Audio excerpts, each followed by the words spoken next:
Tonight, as protests turned violent for a second night in a row, protesters have repeatedly clashed with police tonight. Now, the protest started yesterday as an angry response to the shooting death of Keith Lamont Scott by a police officer. Let's go back to live pictures of the situation now. Some protesters have been chanting, "Hands up, don't shoot." Others lying down in the streets, and in several cases tonight, violence. Protesters throwing items at police in riot gear.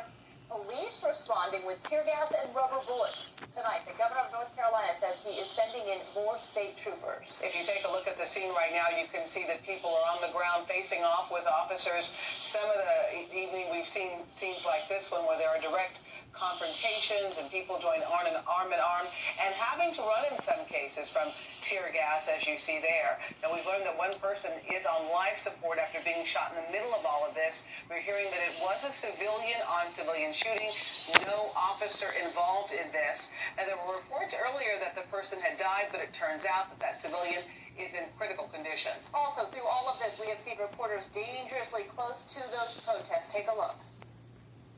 People, agitators out of the crowd, and as other people come in to try to grab those people.